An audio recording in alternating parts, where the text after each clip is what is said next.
I mean, quite honestly, it should be compulsory for everybody to spend a couple of months on a piece of land every year to get that connection, to have a sense that we belong to the landscape. The landscape doesn't belong to us, you know. And I think that's one of the biggest mistakes that we make, is that we look at a piece of land and we say that belongs to me, without realizing, or at least when you spend a bit of time on it, you suddenly realize that it's not so much that I'm a guardian of this land, but I am its servant for the time that I'm here.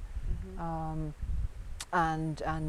that I belong to it as opposed to it belonging to me. It's kind of cool.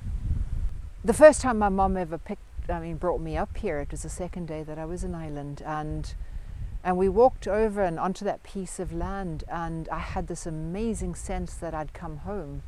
And that was a huge surprise to me, because I mean, I had no intention ever of leaving Africa, and it really was difficult to kind of leave. But by the same token,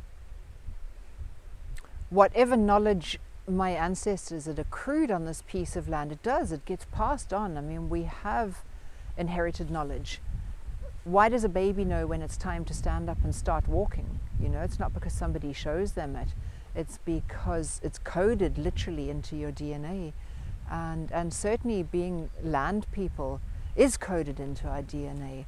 I mean, you'd see it as well with musical people who come from musical families, a tradition of music.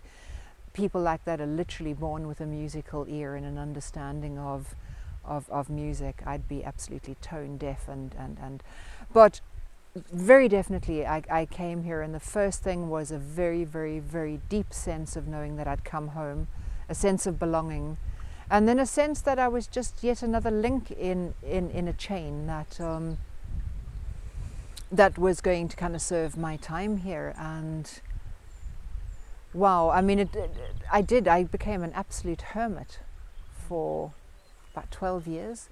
I literally drifted away from people completely, especially when Sky went to boarding school.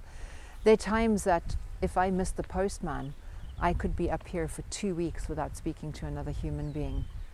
And on one level, you're supposed to kind of know that that's bad or sad or bad for your mental health. Oh man, it's amazing. You know, that sense of liberation when you suddenly realize that you don't need society, that learning about yourself was way more important. I mean, look at the Witch's Creed, know thyself, you know, and do no harm. Land allows you that ability to go exploring yourself.